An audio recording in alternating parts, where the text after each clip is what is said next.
Hey there, Maria back with another video. It is 10:35 and it is August 2nd. Today is Wednesday. We are smack dab in the middle of the week and I am here with another video. And so today I was thinking, I get up every morning and the first thoughts that come to my mind, unfortunately, is a lot of negative stuff. So I have years of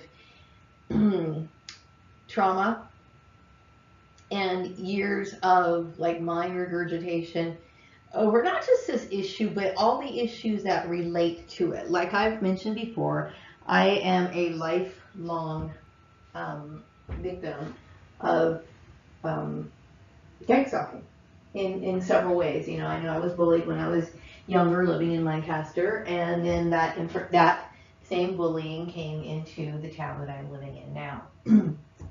I wanted to do some I wanted to think about, how the perception of certain people in my past of me has led them to do something to me that has affected my life now. Now, I know when I was a young kid, I was not necessarily off on the wrong track. I think I had good morals as a kid, but I did allow myself to do things that I shouldn't have. Everybody makes mistakes, but where am I going with this is that I didn't think that, obviously I think that their abuse towards me is, a lot of it is fueled by the fact that I had dated Bruce, my son's father, and I got pregnant. And so, this is something that a lot of people have children out of wedlock. And you move on, you take responsibility for it, and most importantly, I will say that I love my son. Okay, so I'm very blessed, regardless of what people think and their own personal beliefs or whatever. It is not your responsibility to punish me, and it's not my responsibility to hold the family image up. My failures as well as my successes are my own. That means by the time I was 18 years old, I was responsible for my own life. And so the law agrees with that, okay? That means that you can do whatever you want to. When you're a kid, you can do whatever you want to do. But of course, your mom might beat your butt for it, and you might get scolded, and you should expect some sort of disciplinary action because you are a minor, okay? When you are over the age of 18, when you're 18 and over that age, you are legally responsible for your own actions. Like when I was a kid, if I was throwing a rock and I broke somebody's window, my family would probably get a fine for that. My father would probably have to shell out money to pay for that window to be replaced. Well, if I was 18 years old and I threw a rock at a window, okay, the police can arrest me or make me responsible for that fine that needs to be to repair that window. I'm an adult now, okay, it's my life. And which I would say, because of this behavior of certain individuals of my past, have made my life very difficult. If you did look up targeted individuals, narcissistic abuse, or whatever, you're going to see pages. You will notice my page. I noticed that when I did a Google search, my name did come up as a targeted individual. Okay, but there's a lot of other targeted individuals out there who are making videos talking about lifelong bullying and abuse by, their family members, ex-family members. But this is not the reason why I'm making this video. The video is basically talking about what's ideal and what's real. Okay. Now, some people think because they didn't understand who I was, and I was pretty quirky, but I lived a lot based on what was going on in my imagination, because there is a creative side to me, which means that heavily needs to be expressed. That's who I am, a part of me. And I embrace that 100%. You could try to erase it. You could try to modify somebody's behavior through certain techniques, trying to change people's habits. That is bullying. Anytime it's not anyone's responsibility to change someone's behavior. This is who I am. Okay? Which is the main reason why there's a division between who I am and who the people of my past are. Okay? We're not the same. And I recognize that. Okay? But you do not harm people, because there's a difference there. So idealism is that, like, for example, the laws, the Constitution, and all these things that are presented to us in this country about our individual freedoms, our rights to express ourselves. We have freedom of speech, we have the freedom of religion, we have all of these wonderful things, okay? Some people say that's idealism, because in a way it kind of is. It's what we're supposed to have, it's what we're supposed to strive for, and it's what we're supposed to respect, and it's what we're supposed to protect, okay? This is one of the great things about this country, what it's supposed to stand for, what it's supposed to stand for. Okay, but when we have realism on this side, and I'm thinking, okay, the realistic part is, yes, we are supposed to have those things. This is what this country is about, but the average American citizen that at least I've come in contact with, and it could be because I'm reduced to being in a bubble, a network that I don't really want to be in, by the way, but I'm reduced to being in a bubble where I'm dealing with bullies. The realistic part is there's always opposition to people's rights. You know what I mean? Like, even though people say, oh, I'm so proud to be American, but they'll be the first person to, like, stomp out your freedom, bully you because you have different beliefs and so on and so forth. So what I've come to know about this is that there's always like that duality, I guess, but I am not on the wrong track. I'm right. I'm right to see things the way that I do. And this is the division between who I am as a person and who people I used to know. And I'm not just talking about my blood relations, my blood relations. I'm talking about people who knew me based on what they heard and learned from my blood relations. You know what I mean? What I was when I was a young girl was I was a very friendly person, an explorative person, somebody who wanted to experiment with what was going on. Whatever I was doing, I was really willing to throw myself into because I wanted life. I was enthusiastic about life. I knew that the struggle to fully live my life as a kid was obstructed by my older brother, ex-brother, Rashawn. Okay, Rashawn basically had told me several times that he was going to prevent me from being married, that he was going to do these things. And I thought, he was kidding, but he did like to feel like he had some sort of control over somebody. My brother is mentally ill. And he has allowed himself to convince people. People have let him, and I will say my brother has a very friendly demeanor. And he is easily accepted into social circles. But the problem with it is that he doesn't belong. That's my brother. Okay, a brother who abused me, okay? A brother who I've said in my videos a few times ago that I'm a victim of incest, that people would still promote this sort of relationship with my brother that doesn't exist. I haven't seen my brother in years, okay? The idealism is that people are going to respect the law, respect my wishes. I do not want to have anything to do with my brother, okay? But realism is that people support corruption. And that's too bad, but I am not going to comply. But anyway, I wanted to come in here and make this video because it is very cleansing for me. You have to understand, ideally, we live in a world where if something like workplace bullying happened to a person, we could say, hey, you know what, sticks and stones may break my bones, but nails will never hurt me. And I would just move on, and that would be the only one incident because people would have learned their lesson not to do this sort of thing in one workplace, and then I could have moved on. But it continued on, okay? Realism is that bullies have it in them. It's almost an addiction. When people are bullying somebody, they get addicted to it. That's why, when you see little kids and I'm going to tell the parents right now, okay, if their kids are telling you, if your kids are telling you that I'm being bullied at school, please listen to them and take the necessary steps to get that child protected. Because I'm going to tell you what, like I just said a few minutes ago, bullying is an addiction. That means that the principal could tell this kid who's bullying your son or daughter that knock it off. They could even hand down a disciplinary action that could be somewhat severe, maybe suspension or something that's going to be on their record or whatever. Let me tell you something. Those bullies are still going to have the urge to constantly harm that other kid, your kid. Okay? And like I said, this bullying that I went through when I was a kid was going on in the childhood days, and now it's affected my life. And now I would say, go so far to say that it has threatened my life. Okay? It needs to stop. And you need to take bullying very seriously. Because that kid on the playground, That your kid who's constantly depressed about being bullied at school, okay? And don't and let me tell you something. If that kid's being bullied at school and it hits the cyber level, if it gets something to that level, to where it's going viral and it's affecting your kid wherever it goes, people, you need to take this seriously. Do not dismiss your kid and say, hey, buck up, be brave, you can handle it. You don't have anything to cry about. Let me tell you something, your kid has a lot to cry about.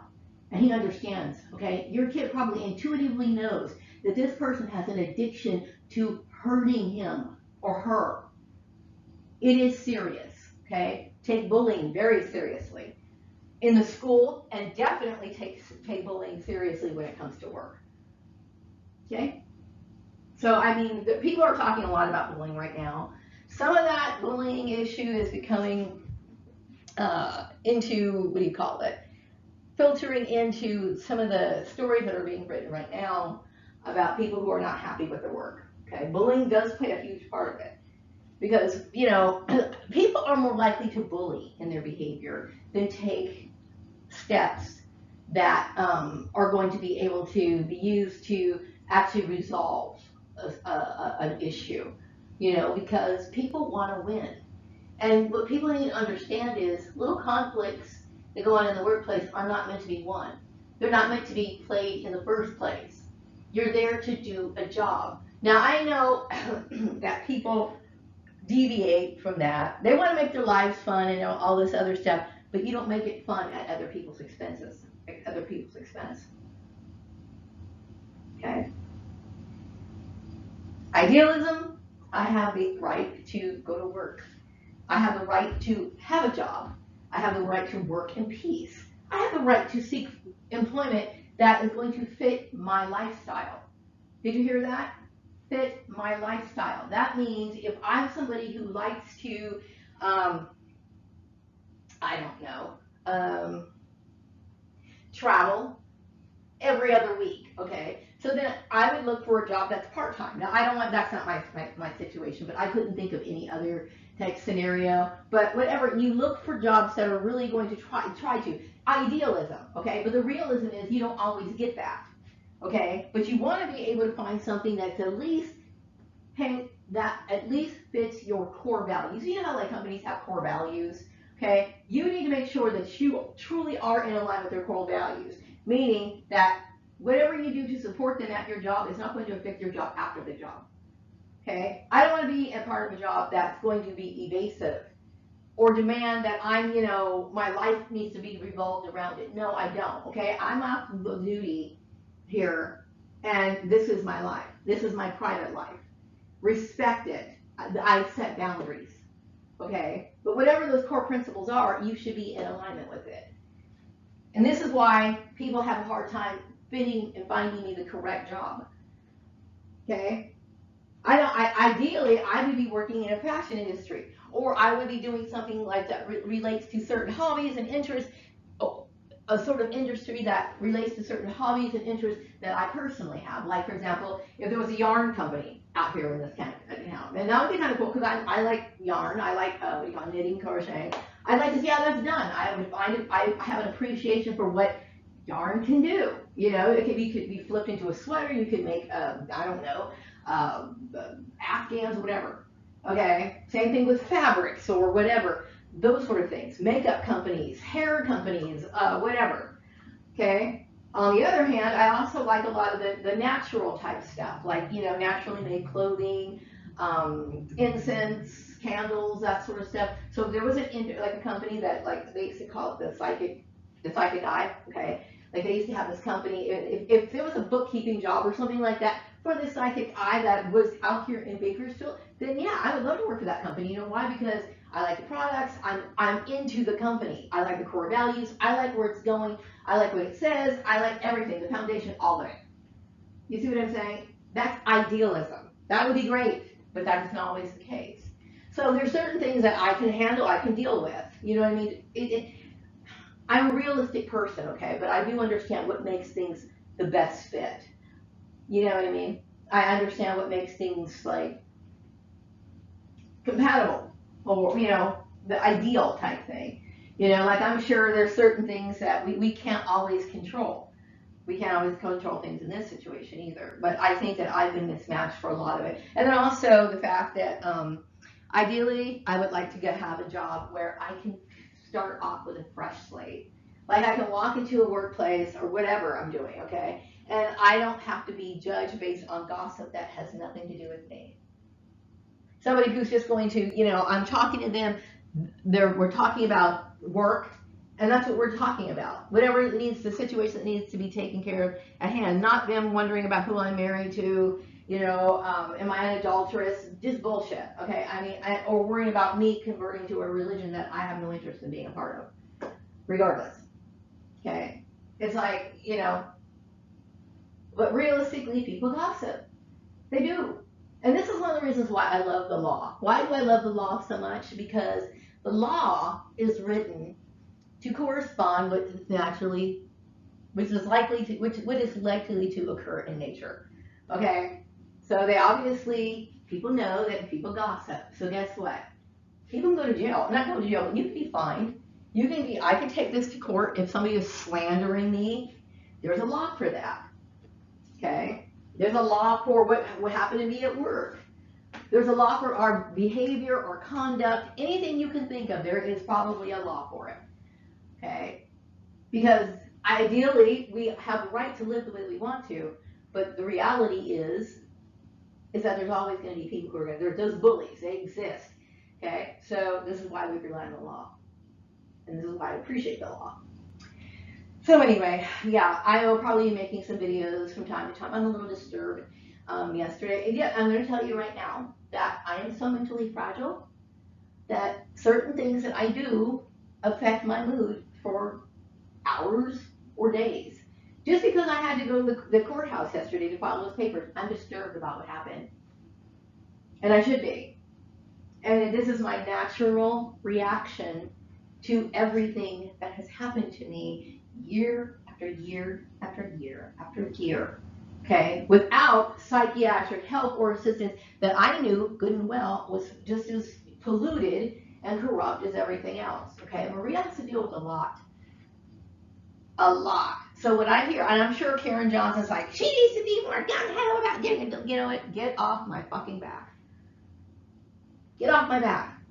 Because all the rules that apply to things like, employment or whatever has been broken, and I'm the end result of all these violations that you guys created. Let's just be real here. Not just once, not twice, but so many fucking times, it's not even funny. This is not a pity party. It is not me crying. And believe me, I have obviously demonstrated I'm not the kind of person who throws in the towel easily. Okay? Believe me, I'm trying to survive. But at the same time, it's like, you know what? I've been dealt something that I should not have been dealt with. That should have been resolved, I would say maybe the first 5 videos that I made before. Okay? I'm like literally, I've exerted myself mentally over this issue. I have been extremely depressed, scared for my life, and traumatized over and over again every single time I had to interact with what I now perceive these people to be almost as good as murderers. Period. There is no other word for it. Okay? Because when you do something like this after being repeated, it's like somebody terrorizing you. Please leave me alone. Please, this is my life. I'm begging you for my life. Hello? And they're still at it. That's terrorism. That's terrorism right there. So let's not talk about good conduct, okay? Because I'm not going to say I'm a goody two-shoes, but I know that I would never do what happened to me. I could never do something. Can't hurt people, especially nowadays. Now, when I was younger, I would say I had what it took to really hate people. Because at that time I was still dealing with a lot, And like I said, I didn't absorb all these issues of my family. But when I was little, there were certain things that I didn't quite understand. Like, I didn't see anything wrong with bullying kids. I didn't do it all the time. But I remember there was times where I did unreasonable bullying to people. Made fun of them because they had some sort of defect or something like that. Yeah, I did that when I was a kid. I did that. But there was a lot of things that like were shown to me throughout the years that what I did was really wrong. And I remember getting almost emotional. There was this girl who had epilepsy, and she would have seizures a lot. And I remember participating in bullying her when I was a kid. And years, it took me years. Like, I remember it would eat me up because what I did was so wrong. But I called her up, like when I was an adult, and I wanted to apologize to her. And you know what hurt the most? Is that she forgave me. And then she sent me a calendar. You know, she sent me a gift after everything that I did for her, and I made her life miserable. You see? So, I have a conscience. I could never do what people have done to me. Not as an adult. Not as an adult. So anyway, I'm gonna wrap this video. I hope you all take care.